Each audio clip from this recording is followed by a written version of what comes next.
All right, so we are starting. This is Reflective Practice Radio, episode 25, 25. July 9th. I'm Claudio LaSala. My name is Matthew Wright. All right, thanks for joining us. We have something special planned out. It's unusual, right? Where It is we unusual. come in with something ahead of time. So Yeah. we have talked about previously so many times about the journaling, the documenting, going back to it so that we can ponder. And you have a very nice workflow that you created, an orchestrated workflow that takes conversations that we have, like some of the meetings that we have here, like our thought leadership building public, which then summarizes the video in a very nice way, and it pulls screenshots from what was being shared or talked about to illustrate the contents. And I know it's been immensely helpful for me Yes. because when I cannot join those meetings, I'm like, I need to, catch up with what the guys were discussing. So I do look through that Right. first. And then, because if I have like, okay, maybe I have 30 minutes right now to dedicate to that, I go through that summarization. It's like, well, here, I do need to get to that. And then I play the video and I go straight to that point to actually hear out the conversation. Yes. Extremely helpful. And so I invited Matthew to share that, right? If you're comfortable with sharing that with us, because I do have the idea of borrowing some of that, Yes. because I have a similar workflow that I did to document a feature work, right? Where I can give into my workflow, let's say, okay, here are some stories Yes. that we've implemented, and then the workflow will find the end-to-end test, it will run the end-to-end tests, slow motion, take screenshots that illustrate the story in the acceptance criteria, Right. and it will create a document targeting the stakeholders. So I want to pair the two of them. Because when I demonstrate things to the stakeholders, walking them through that, we get conversations and all. Yes. So I want to have like this one that I just mentioned, the one that comes from the workflow that you have, that comes from conversations, and create an Uber version of that, I like that. right? Or an Uber version that can be targeted to, hey, developers. So now we have feedback from the stakeholders. What did we get from it? Are there actionable items coming from it? Do we kick that back to the PO to figure out how are we going to maximize the backlog given the feedback that we had? What were we looking at the screen when the stakeholders were talking about Yes. certain things? That's the end game. So this workflow will work just fine for that use case. And I'm wondering, because I've tailored a lot of this to my own personal setups. I use it for Building Public, for example, Yeah. which is the initiative that we have on Fridays. And any other ad hoc meetings that we have that we record, I make sure to use it there as well. So I wonder Right. how you may apply it to your existing workflows. And in that case, it may look like an orchestration of workflows. So you have some orchestrating agent running and calling this first, and then after the output of that is ready, it passes it off to the next thing automatically. So I'm looking forward to seeing how you do this, and I will showcase what mine looks like. Oh, I'm excited. I'm already in the meeting, so I will share my screen, Right. and hopefully everything works just fine. I do this all the time, so I am not worried. Okay, cool. Yeah, and you've been like refining this. Absolutely, because I use it Right. weekly. You use it weekly. I love this kind of stuff. It's like, it's not just an idea. It's like, oh, I've had an idea. I don't know if it's going to work. It's like, no, I'm actually using it, Right, right? Week in, week out, and making improvements to find friction points. exactly. Yeah. So the real value that I get out of sharing these is the ability to refine based on other people's feedback of reading the documents. Because sure, if it was just me that was the end consumer of this, I could refine, but I would be refining to my own tastes. Now I get to refine to what other people are saying, and it's usually things that I did not notice. Okay, the formatting or the attribution, or maybe we don't necessarily need to attribute, because in some cases we're recording in a room where we have one microphone and we have like 10 people. Attribution in that case gets a little dicey because Yeah. we're relying on some software to identify the individual speakers, and it is usually hit or miss. There's a confidence score attached to each person who is speaking, and sometimes high, sometimes low, and it depends on the banter, how close you are to the microphone. And the room that we tend to record in is pretty wide. So you got some people who are really close, and their confidence scores are going to be pretty high. And you got some people who are at the edges of the table, and their confidence scores are going to be a lot lower. Right. So you have situations where even people who are walking into the room and they're standing next to the door and they're contributing to the conversation, but their attribution is being linked to someone else who was already in the room. Right. So there are all of these moving parts that, you know, I mean, this technology is still early, and a lot of this problem goes away. For example, if me and you were on a call, instead of being in the room together, we have our own microphones. Correct. And the transcriptions would be tied to our, you know, accounts. Yes. And that problem goes away. But when you have 10 people in a room, that. Well, and I've noticed, like, even like if I'm the only person in the room and I'm recording, as I walk around the room, because of the distance to the microphone, it captures as different people. That's right. So one thing that's like for my process, it may be beneficial for me is that when I'm in meetings like that, I always run Mac Whisper on the side. Yes. And then I do spend like 5 minutes after the meeting, because then Mac Whisper will show like speaker 1 through 15. We had 3 people in the room. I will go in and say, oh, speaker 1, 10, 12. Yes. They were me. Yeah. Consolidate everything. So I clean up the script and then go.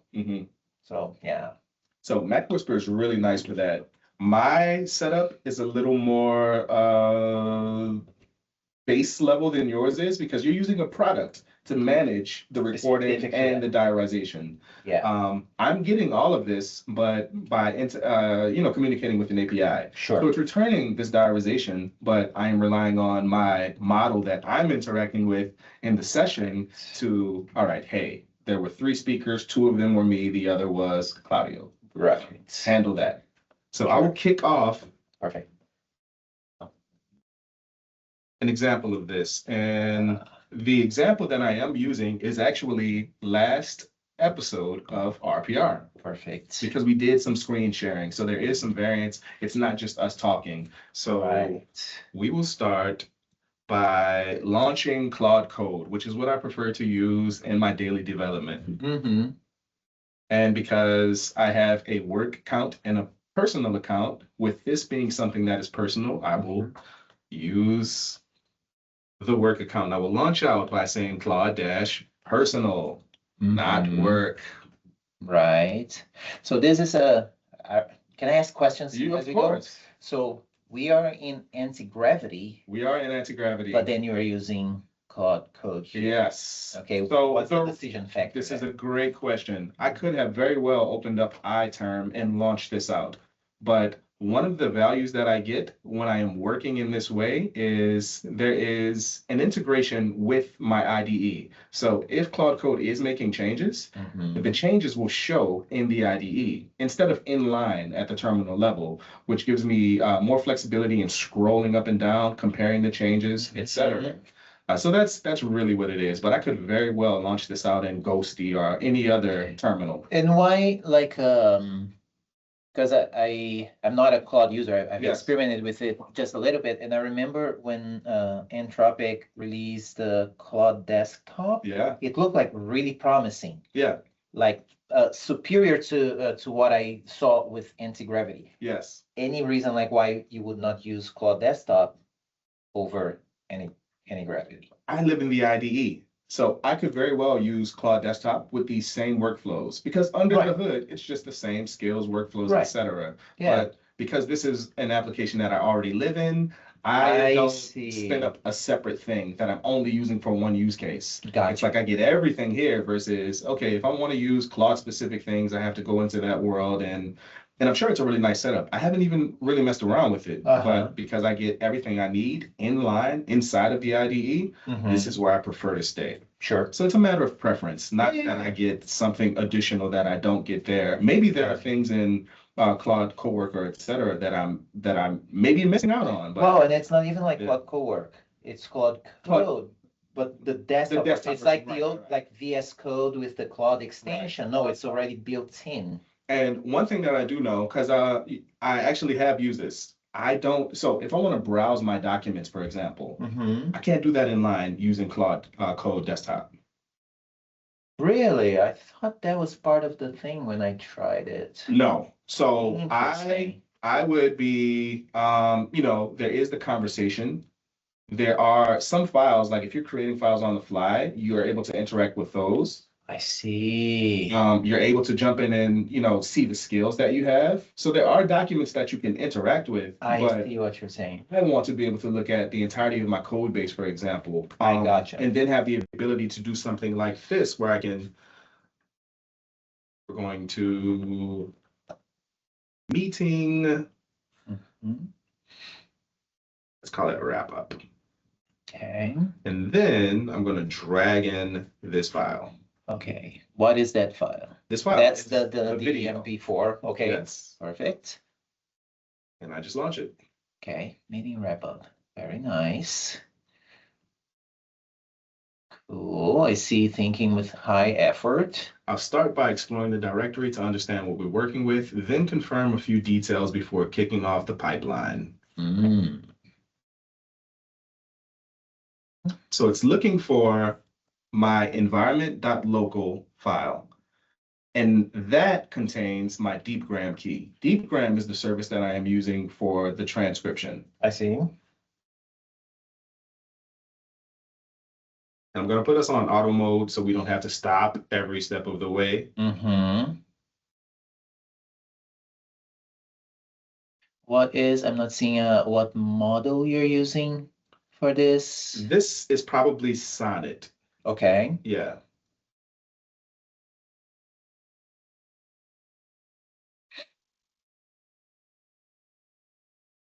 Here's the setup, the file, the duration, the DeepGram API key is found. The pipeline scripts are all present.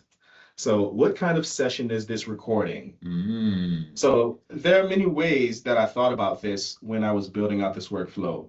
At the very outset, it would just, you know, you hand it the file and it would spit everything out, create the summary, etc. Okay. But because I am recording different types of meetings, these are some of the things that I want to capture up front before it launches out to do these things. So the options here are podcast interview, workshop talk, an open forum discussion, the types of meetings that we typically have here at Improving in Office. This example, podcast. Who is hosting, facilitating, and who else is on the recording? And this is for attribution. So maybe we don't care and we say, let's just label them generically. I see. Which is fine in many cases. Let DeepGram guess. Rely on names spoken in the audio. I'll flag anything uncertain at checkpoint 1. And the default is I'll type the names. When we're in a meeting like Build in Public where we have 7+ people, I'll prefer to type the names. And what it will do is I don't have to type the names at the very outset. It will process the audio. It will do the diarization. It will say, I've identified 7 speakers, and it will say, with this amount of confidence, I've determined that this is Jonathan or Alex or etc. And then I will make the updates to clean those up. I see. But in this case, I'm going to choose let DeepGram guess because we introduce ourselves at the outset of the meeting. So let's see how well it can handle that. Good. I'm going to submit those answers and let it roll. Cool. Got it, podcast interview, and I'll let DeepGram surface any spoken names and flag any uncertain ones at checkpoint 1.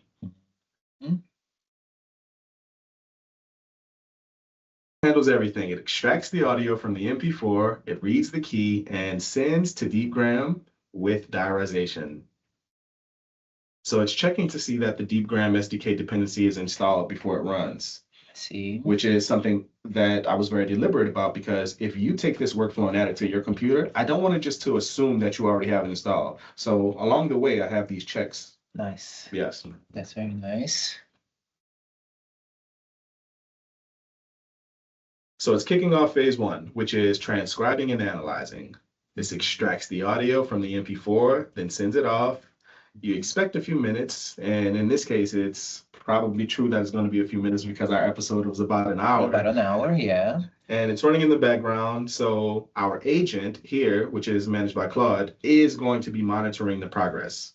So Okay. it notices that the pipeline is running because under the hood, it can see the logs as well. And I could even surface them here using a command in Claude Code. So I can see everything that is running. If, like for instance, we record our podcast in Mac Whisper as well, Yes. and I have already that cleaned up. That's a If we can very feed it good with point. that, So right? you already have this at the end of the recording. You have the transcription. Right. You could take that transcription, put it into the folder, and skip all of this initial process Okay. and jump. Will it know to see that, or does it ask us? So it does not ask. Okay. That is an improvement that can be made. Okay, It yeah. does not ask. But this is something that you would say up front. Hey, I have the video. I want to do the meeting summary, but I already have the transcription. And it Yeah. will take that, process it and skip the entire DeepGram step. Gotcha. And jump straight into the next step, which is to spin up a browser, look at the video, take the screenshots, and then create the PDF. Fascinating. Very cool. Very good. Now, while it's doing that, DeepGram, I'm not familiar with, like, do you pay like a monthly fee for it? So- How do you set it up? What is it? DeepGram has a generous free tier. Mm, So, and maybe that's not the best way to put it. So when I signed up for DeepGram, they gave each user who's signing up $200 of credits. So that's a better way of putting it than saying it's a free tier. They okay. gave $200 in free credits, and I've had this account for over a year, and I still have more than $100 left. That's kind of nice. Pretty generous. How does it work since it's free, Yes. like security, privacy, all that stuff? So if you're using a work meeting, I have another local model here, which is free. The Good. quality isn't as good as DeepGram, obviously, but it Mhm. is secure. Okay, So got it. Yeah, no, and that's good. I need to look into, I don't remember if Mac Whisper has any kind of CLI because it Mhm. runs local models. So Yeah. it would be beautiful if I could just say, go from here that to would be Mac Whisper, give Yeah. me the results back, type of thing. that would be something to look into. Yeah, So in this case, Nice. it has already identified speaker 0 as me. yeah, very nice. Yeah. These things, they always mess up my name. I see it. Yeah.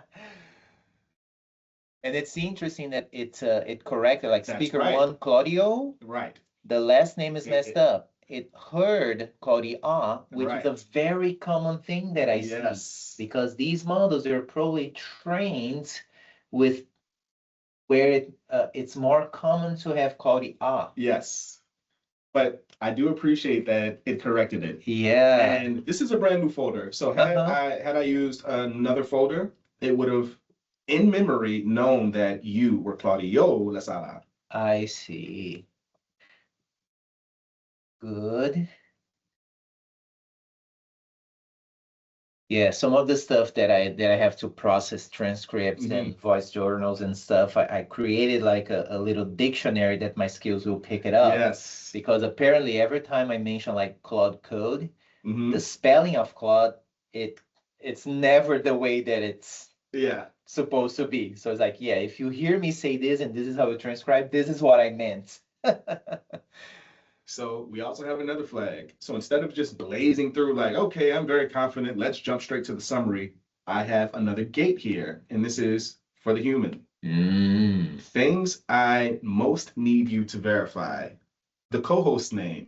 So even though I made a best guess, and it even identified Claudia and then switched to Claudio, it still wants us to be very sure about it. That's good. The episode number. Hosts openly debate 23, 24, 26, and never settle. And what is its best guess?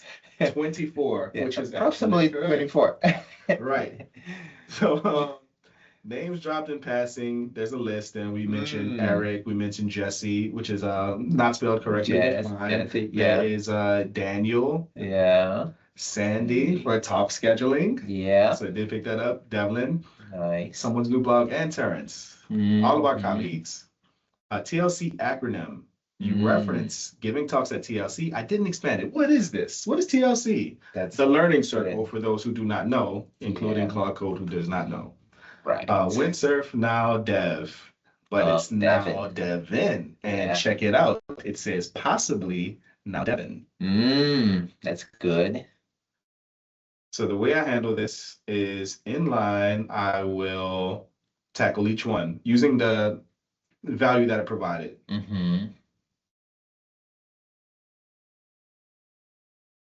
B is asking the episode number, 24. C, names dropped in passing.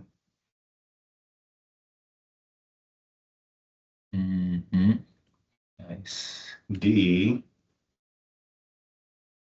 TLC is the learning circle. And E, windsurf now Devin.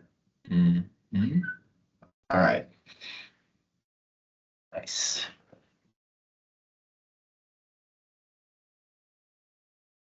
This is really cool. I enjoy it. Yeah, I dig it.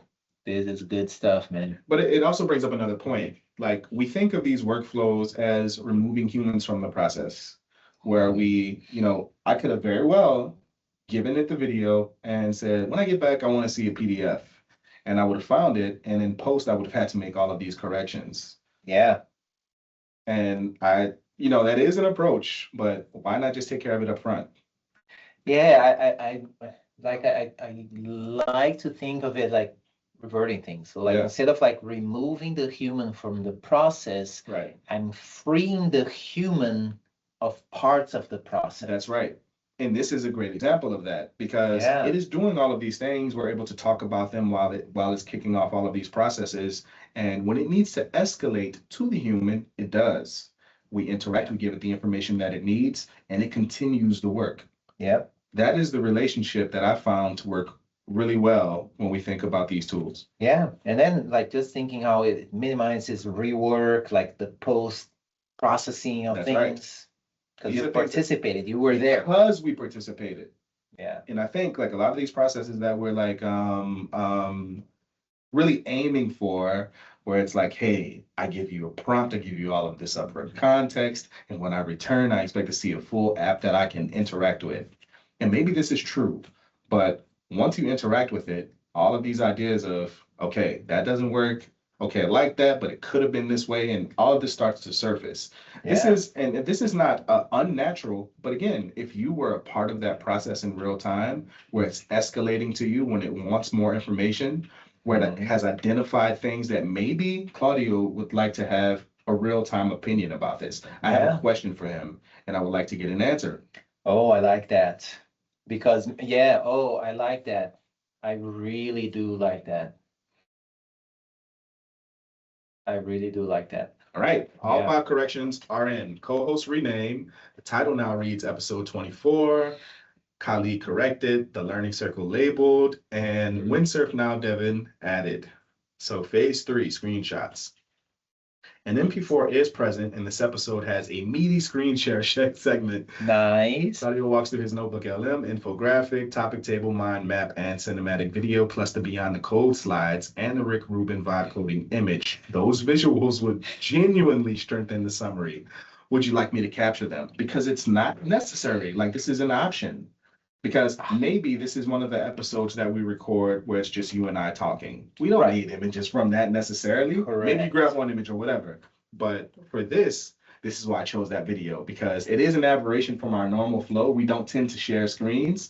And because we did, I was like, this would be a good candidate when you reached out to me this morning. And I suggested that. Exactly. I said, let's do it over the last meeting because I remembered we had a screen share.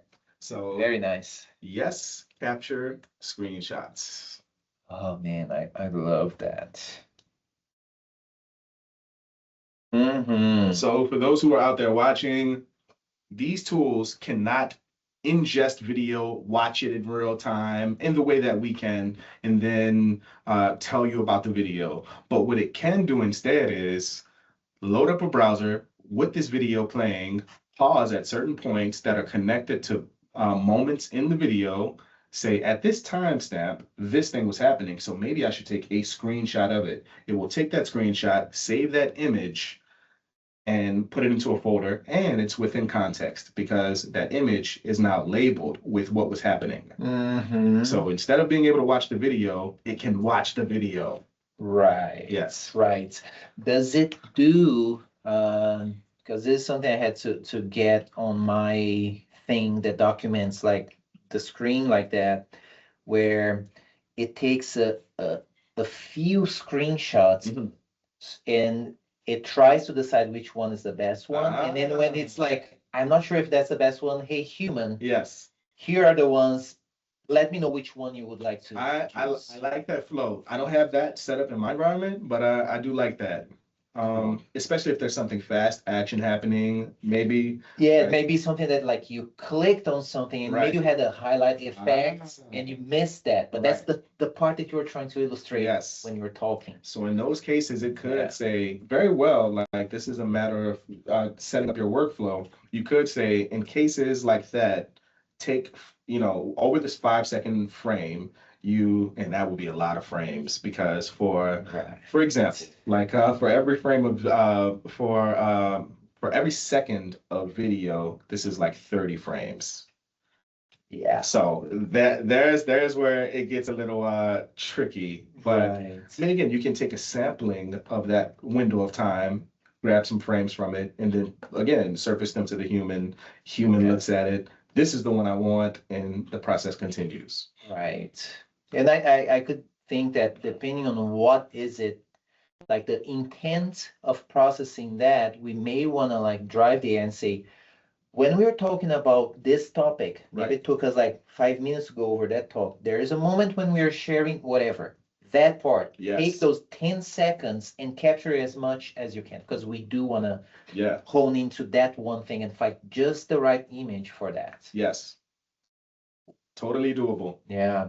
Very, very So it's going through, it's grabbing these frames. Excellent. Frame number 1 is perfect for the overview when it confirms the name spelling.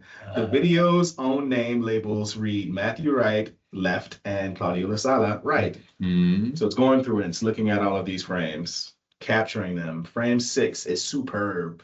The cinematic video, the bottleneck shift, literally shows a jet turbine strapped to a vintage car. And you know that image. Yep. Oh, I love this, man. Frame number 8 shows the prompt plus the 6 monthly sources. Log 2026-01 through 06, confirming the 1 source per month approach, and 2026 again with the studio panel, mind map, slide deck, video overview, etc. So again, you don't necessarily have to be here for this part, but there is a real-time record of everything that is transpiring while it's doing this process. So when you get back to your seat after making your coffee, you can scroll up and, oh, what have you been up to?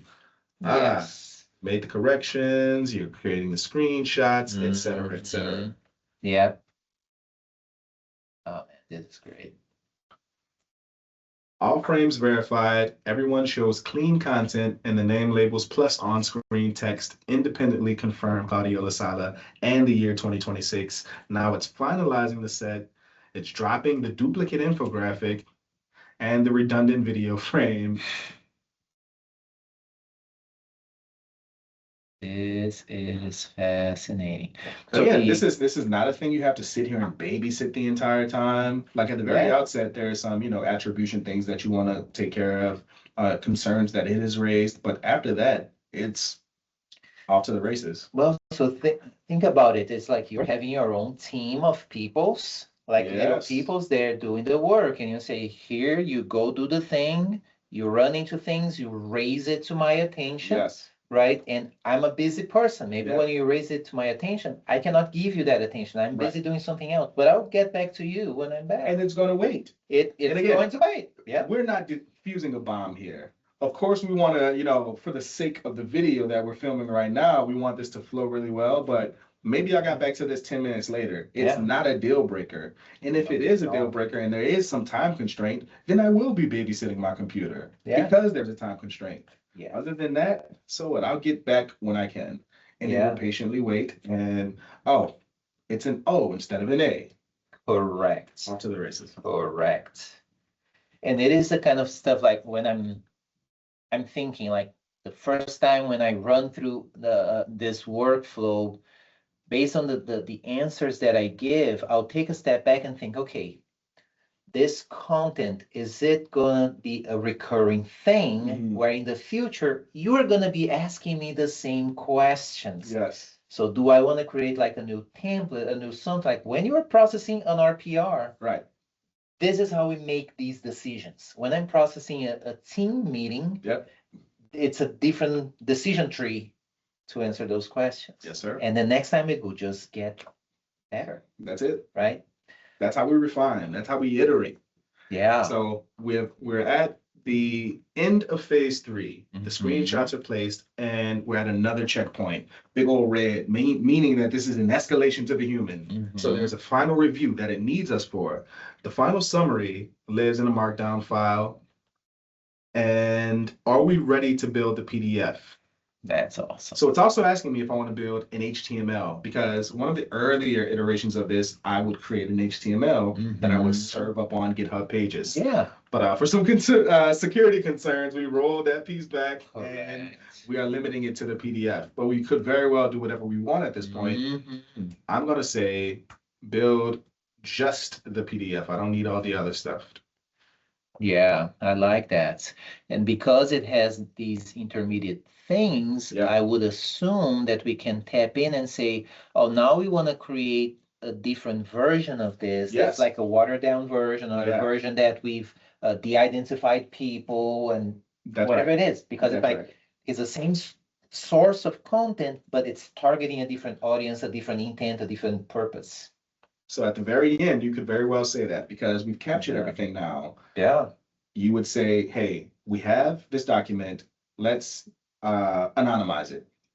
Yeah. Oh, man. Yeah.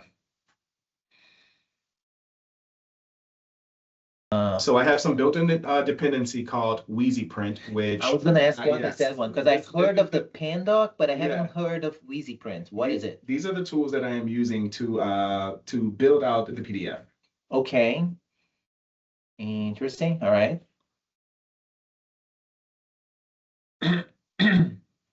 I know I have tried some things to generate PDF, and I've run into problems with some things in the past, and I don't remember what. I think there was something I was building last year where I think I ended up like having the thing create an HTML file and then turn that HTML file into a PDF.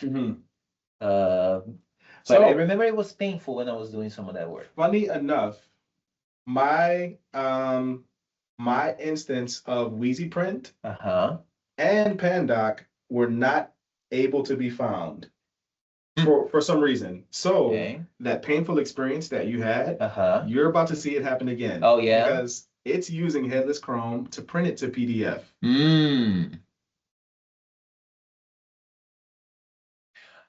I think that was the solution I found to produce an HTML with some CSS style for optimized for printing. Yeah. And yeah. So that's what we're going to attempt to do, and we'll see how it looks. But I need to update my environment to, and I could very well,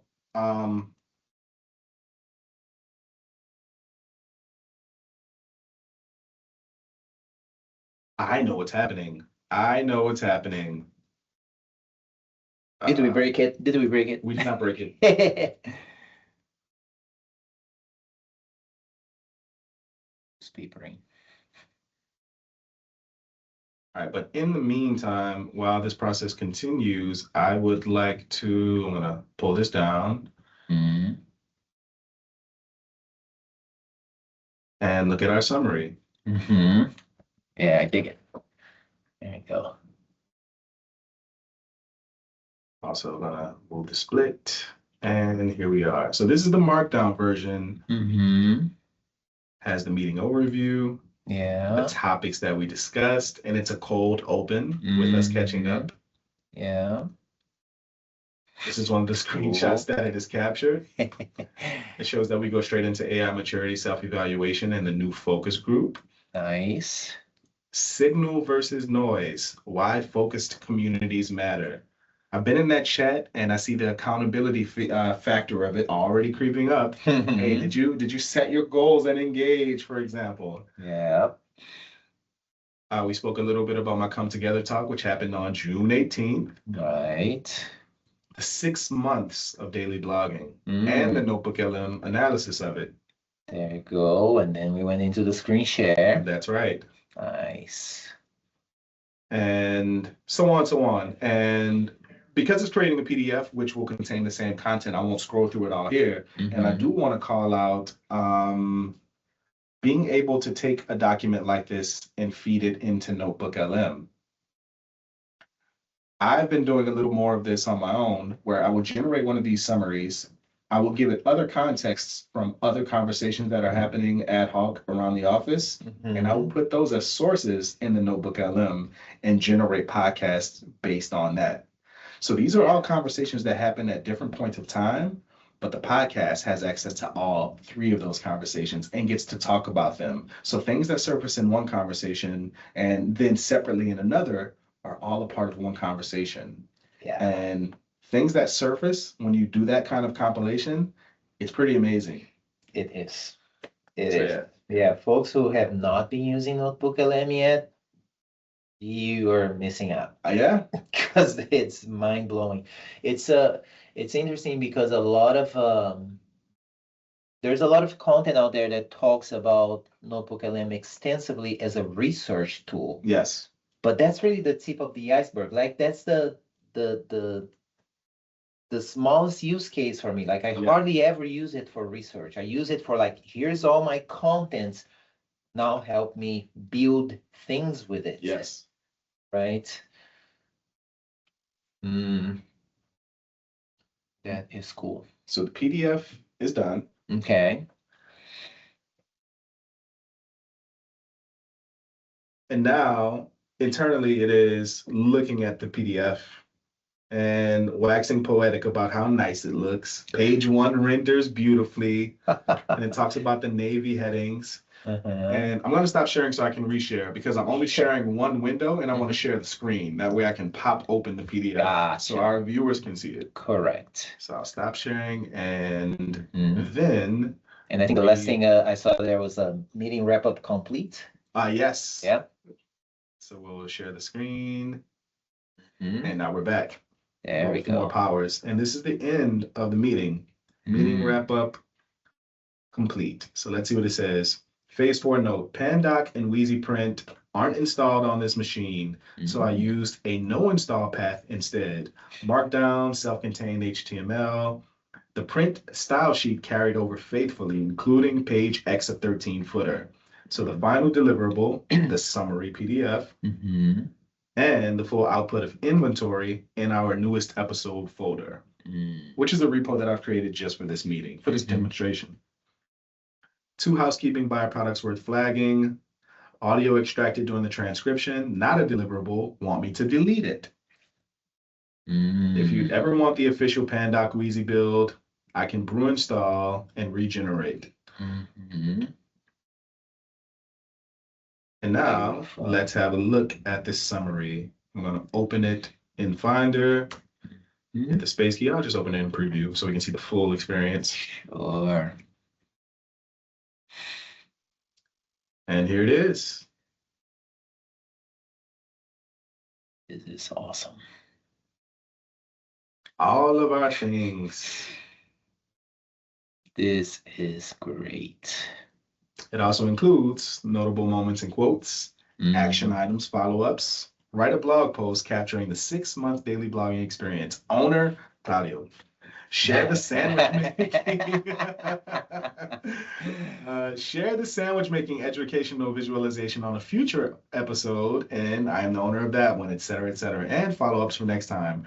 Revisit the AI maturity focus group once discussion is underway, what constraints and tips people are sharing, and me at some point in the future to demo the sandwich educational tool visualization. Yes. And that is it. I'm going to stop sharing so we can turn our attention back to this screen. Yeah, man, I thank you so much for sharing all of that, walking us through, because it's like, yes, this is like how we're supposed to be doing this kind of like agentic work, Yeah.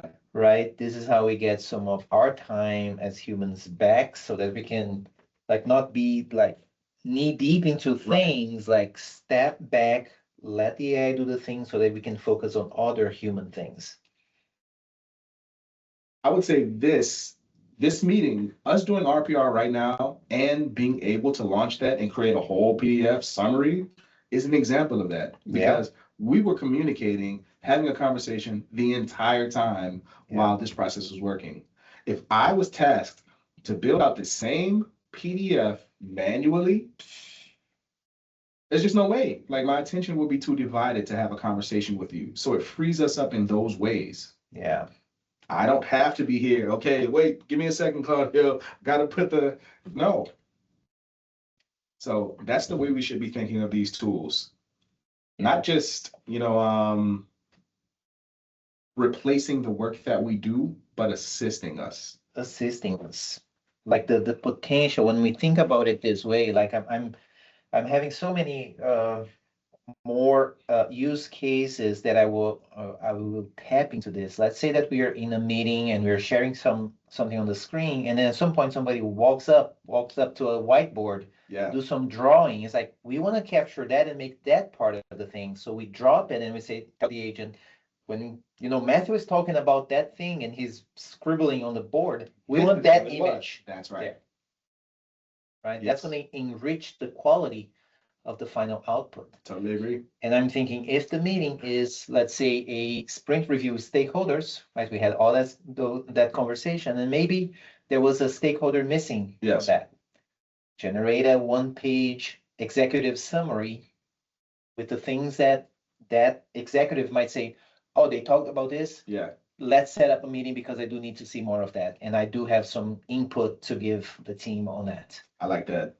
It all comes straight out of like you have this raw material. Yes. You can slice and dice however you need based on the intent and the need. So you have this, it's all set up for you. How would we port this over where I could run that in my setup? Or what would I need to do to be able to port it over and leverage, benefit from this amazing thing that you have?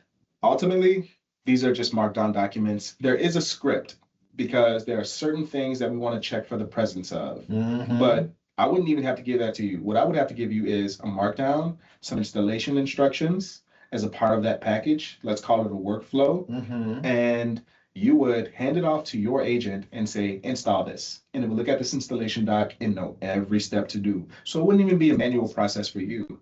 And it's vendor agnostic. This does not need to operate solely in Claude Code. That's great. This can go to Devin. This can go to Codex. Whatever tools you use, drop it in, spin it up. That is great. Is there like in the middle of doing everything that it's doing, I noticed that for the most part it's saying, oh, it's use X high, was it thinking or X high something? So that is an environmental thing. Okay, so And- it's and not like so- the model that it's using. That's like it's using the most capacity or capable model. So this for that. this process does not need to use something high. Again, this is a very simple process. You could probably get away with haiku and have a very faithful reproduction of everything that we've captured in our meeting, because ultimately it is looking at a transcript. Mm-hmm. It is attributing who said what. Mm-hmm. It is then spinning up a browser, Mm-hmm. opening a video, Right. taking screenshots. This doesn't require deep thinking. So when I say it's an environmental issue, this is the setup. I didn't like go and say, hey, let's make sure we're on haiku and this and that. Like I'm probably on Sonnet, probably in a work adjacent setup, Mm-hmm. but I don't need that for this kind of workflow. Right. So yeah, that's where I'm in some of the workflows that I've built over time, and now like trying to be more like token conscious, Yes. right?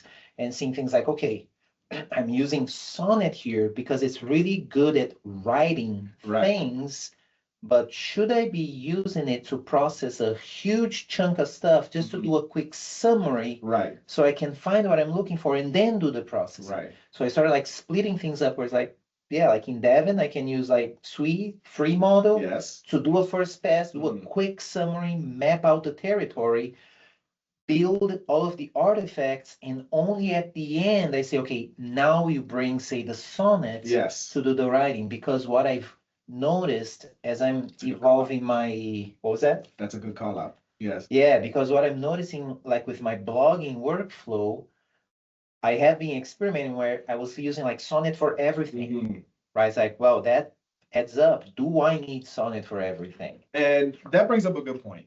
And just to wrap it up, Yes. hold on, here we're gonna come back to it.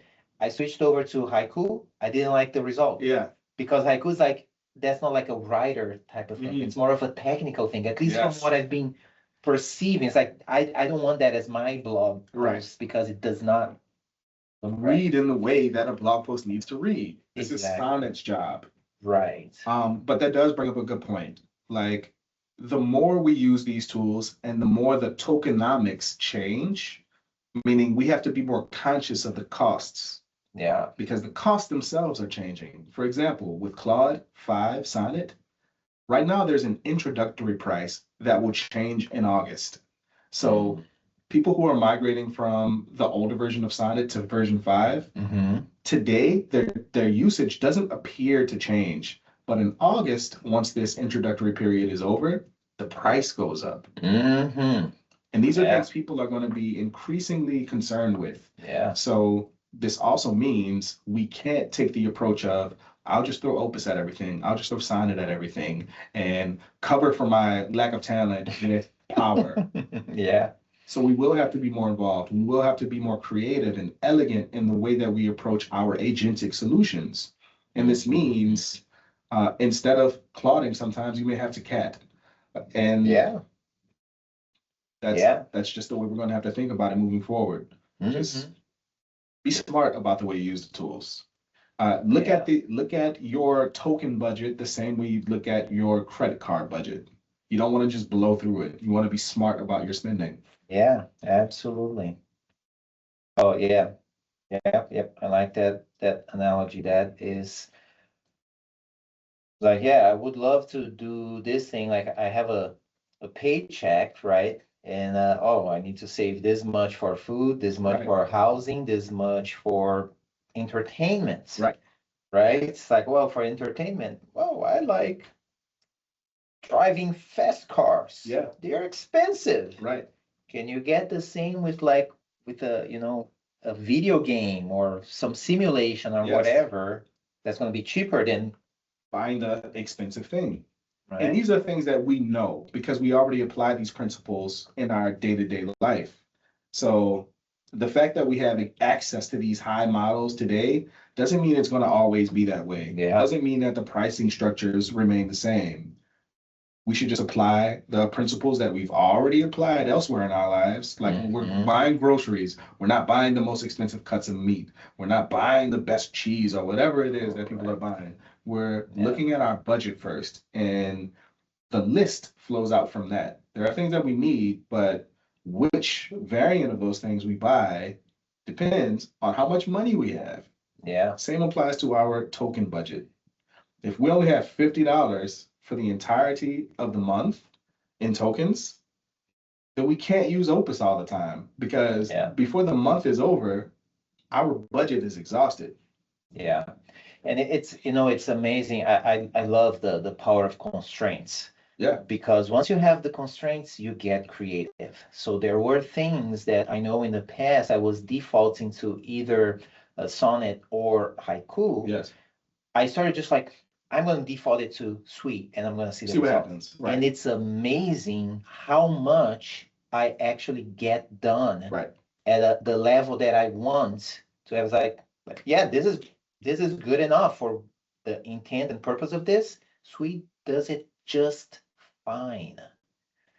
Right, so like I shared with our internal group on how I'm doing my evaluation of my AI maturity, and I Yes. go and I process a whole bunch of content, Mhm. right?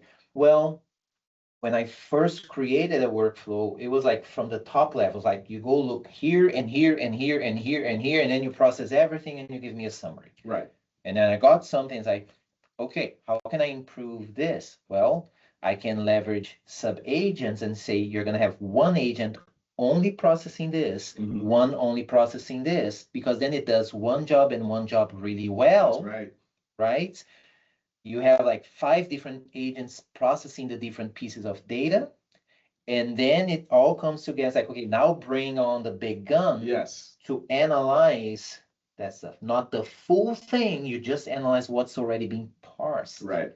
And then for that, I have these sub-agents just running Sui, and it gives me just what I need Like, for a fraction of the price. that's going to be the attitude moving forward for lots of people who are using these tools. Mm-hmm. I can get the job done with the more expensive models, but at what cost? Some cost, a big cost maybe. Yeah. Let's operate intelligently. Mm-hmm. I think of, like when you're using your example, I'm thinking of like, let's say mining for gold in a riverbed. You don't have to have like brilliant people or like these huge machines to collect the dirt and, sift it around. Mm-hmm. After that process, we bring in the big guns to do some deeper analysis and separation and then extract the gold. So, Yeah. Yeah. The way to do it, man. I was even like this last few days, I keep like looking at ways to optimize my flows and stuff. And Mhm. just this morning, just before coming into this meeting, um, I was tasking an agent to write some tests for uh, specific parts of the application. A test for an endpoint, an API endpoint, a test for a validator, or Yes. test for a validator, test for handlers. And because I have dedicated skills that know how to do each one of those, I was able to just use Sui for all of that, right? And I'm looking at the output that's coming out, and it's like, okay, that one is not exactly the way I want it. Right. So what I'm doing is like keep going through it. Okay, good, good, good. And then I just prompted in the same chat. I just say, hey, the guidance that I gave you, document that over here. Yeah. Because later at the end of the sprints, when we are in retro with the team and we are discussing, okay, what were the things that our agents have struggled with? Because in the past it used to be, what are the things that the humans have struggled with? Yep. And what we are going to do to improve our process. Well, now the question is shifting a little bit. What are the things that the agents are struggling with, that they are burning tokens because of rework? Right? In the past, it was what are the price that humans are paying for the rework? So how are you capturing where the agents are struggling? Oh, I ask it. Well, I see it, Mhm. right? And then I give directions to have it fix it. Sometimes I have documents that have that information. So I say, look at what you did, Mhm. look at that document, make the corrections. Once we get to a point that I see like that's exactly what I need, then I tell it, where did you struggle? Where did we have a back and forth? Yes. Document that with the intent that we'll be improving our skills, considering the creation of scripts Mhm. to be more efficient and effective, creating configurations or hooks that will improve all of that. But like we're not doing any of that. We're Right. just documenting. So yesterday, I've run into something where I tasked an agent to write some end-to-end tests. Mhm. And it was doing the thing, and I'm doing my own thing here, but I'm seeing that it's struggling. Yeah. At one point, I stop it, and I saw that it was struggling, and I saw why it was struggling. It was going to the wrong ports Yeah. on the UI route. So I gave it a reference to a file that I know contains all of that configuration, but my agent didn't know that, Yeah. and the skill it triggered didn't know how to look for that. So I gave the agent that thing, and it kept going. within a few minutes, all the tests were passing. So I went back and I did what I just mentioned. I said, Yes. look through the places where you have struggled, document your struggle, document your findings, document what you used to come up with those findings. So it says, oh, I used this command Yeah. to verify where the port was.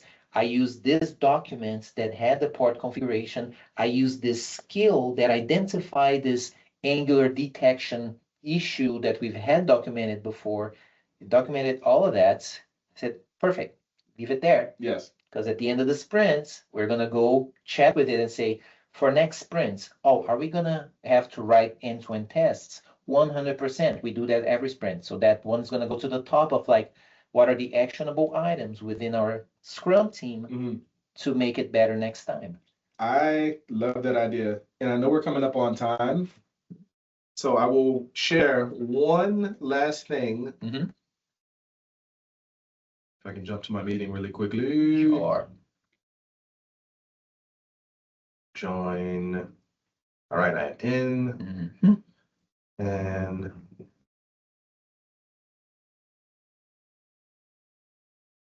going to share my screen. Or maybe just no. Perfect.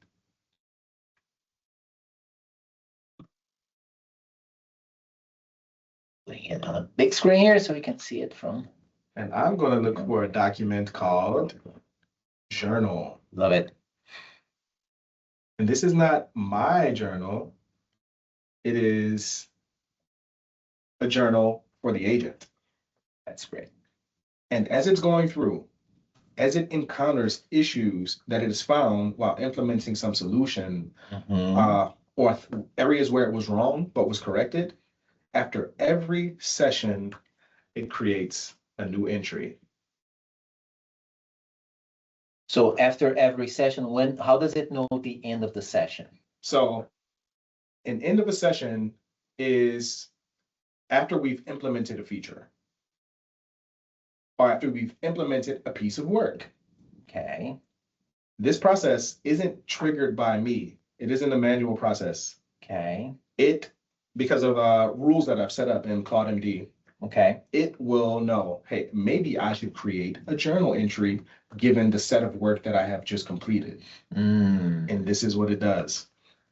And right now, it's just a markdown file. And I've been doing this for a really long time. As you can see, this it's pretty unwieldy at this point. This is probably tens of thousands of lines, but I really like this pattern. Yeah. Because of what you described and being able to come in the future and talk about things that have been happening in the past. Right. If we're planning out a new feature, have a look at this document, look at some of the issues that you've encountered while implementing something similar, and use that as a guide. Yeah. So I really like this. I love it. This is the direction. Have you looked into that tool, NGram? No. So internally with our focus group to discuss our AI maturity earlier this week, we had another improver share with us how he's using this tool, NGram, which essentially you can set it up with your agents to save memories of the conversation. So you can configure it to say, hey, whenever we are like stumbling into something, we're struggling, we're spinning our wheels, and then we find a solution, log that as a memory. Yes. Like this was the problem. This is what we used to get out of that problem. Right. Save it as a memory. So by default, it saves to SQLite. So it's local first. I like that. And then it has a way to like hook it up so that it like summarizes and you can put it in your repository so that you can share with the team. Or you can also, there's a way to configure to send it to some sort of cloud storage to make it available to all the team. Right. And then it has like an MCP server so that you can have the agents use those memories based on the projects that you're working on, the decisions that were made, the problems that were solved, so that it becomes your knowledge. So instead of relying, because I said, every time I see, like I'm in Devin, I'm going through and, I see the agent say, oh, I just saved this thing as a memory. Yeah. I'm like, Why did you decide to save that? Out of everything Everything. else, you decide to save that as a memory. Yeah. Second one is, it's my memory. The team is not leveraging that. They are not benefiting from that. Mhm. So it's not good. Right. So I've been looking at solutions like, no, it has to be a collective I like memory. this. It has to be a collective memory. That's where we really potentialize. That was my today's blog post that I put out. It's about that. Yes. Right? We have the individual developers building their amazing workflows, their amazing skills, their amazing memories. They are individually more productive, but the team isn't, right? You need to make sure that you're building a situation where everybody benefits from the same real boosters. Yes. Now you're talking. You make the team more productive, not just the individual. Yeah. It's like a rising tide lifting all of the boats. There you go. I love that analogy. Yeah, a note to AI, you're gonna create an image to represent that. That's a great visualization. I have that image so clear in my mind right now. So on that note, yeah, how do we wrap this up? This was a great conversation. I really enjoyed it. July 9th, 12:37 p.m. We're getting close to lunchtime. Yeah. So while you're at lunch, hopefully you're reflecting, you're Yeah. practicing, and maybe listening to some radio. Until next time, it's been Matthew and Claudio. Yeah. See you next week, the week after. We'll see. See you see. next time. See you next time. All right.